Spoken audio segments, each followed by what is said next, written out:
70 सब प्रति मिनट गति का डिक्टेशन।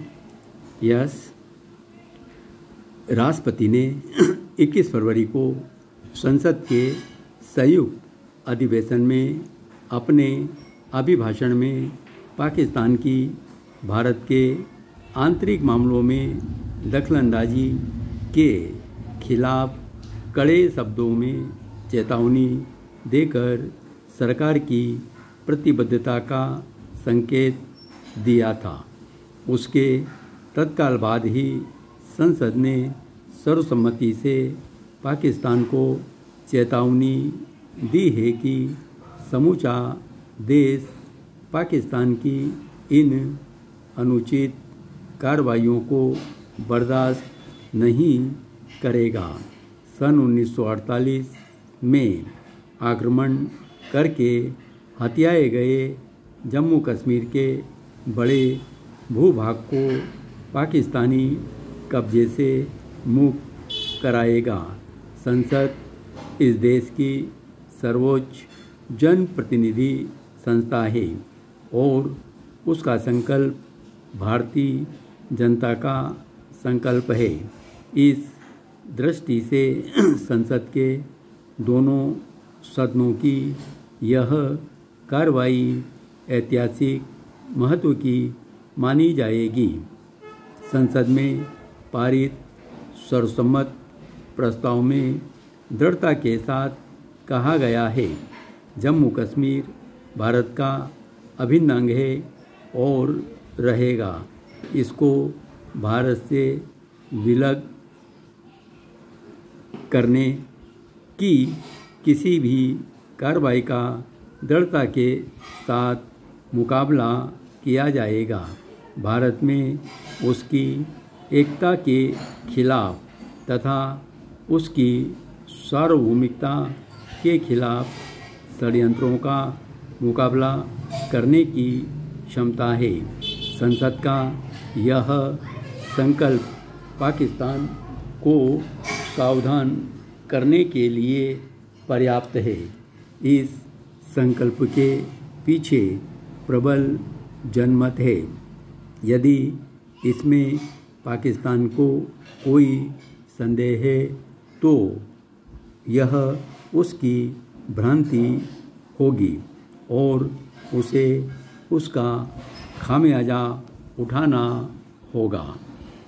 पाकिस्तान ने जम्मू कश्मीर के जिस भाग को आक्रमण करके हथिया लिया है उसे मुक्त कराना भारत की जिम्मेदारी है और अब तक उस दिशा में कोई कार्रवाई नहीं हुई। उसे भारत की कमजोरी मानना पाकिस्तान की भूल होगी। सरकार ने राष्ट्रपति के अभिभाषण के माध्यम से कश्मीर मामले में पाकिस्तान की अनधिकृत दखलंदाजी के खिलाफ कार्रवाई का संकेत देकर अपनी नीति स्पष्ट कर दी है। लेकिन तत्काल बाद संसद ने सर्वसम्मत संकल्प पारित करके सरकार पर पाक अधिकृत आज़ाद कश्मीर को मुक्त कराने की जिम्मेदारी डाली है। इस जिम्मेदारी का निर्वहन करने में देश की जनता पूरी तरह सरकार के साथ है। संसद का यह संकल्प उसी भावना को प्रकट करने वाला एक ऐतिहासिक दस्तावेज है। कोई भी राष्ट्र अपनी सार्वभौमिकता को दी जाने वाली चुनौती को कैसे सहन कर सकता है? अपने आंतरिक मामले में किसी भी विदेशी ताकत की दखलंदाजी करने का कैसे अनदेखा कर सकता है? यह बात पाकिस्तान के समझने की है। भारत अपने पड़ोसी देश के साथ जो कल तक हमारा ही अंग था, मैत्रीपूर्ण व्यवहार रखना चाहता है, लेकिन इस भाव को उसकी कमजोरी माना जाए, इस बात को कब तक सहन कर सकता है। संसद का संकल्प भारतीय जनता की भावनाओं का प्रतिबिंब है और पाकिस्तान को उसकी गंभीरता को समझना चाहिए, जिससे हमारे मैत्रीपूर्ण संबंध बन सके और हम अच्छे पड़ोसी के रूप में रह सके। आतंकवादी गतिविधियों को सहयोग और प्रोत्साहन देना नैतिक और कानूनी दोनों ही दृष्टियों से गलत है।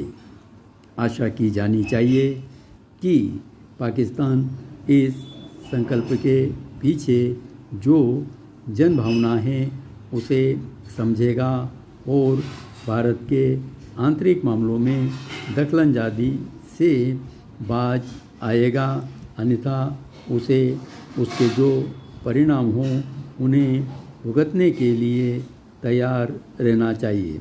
पाकिस्तान शिमला समझौते को मृत मानता है, लेकिन भारत आज भी उस समझौते के अनुसार आचरण करने के लिए तैयार है, लेकिन यह एक तरफा प्रयास नहीं हो सकता है।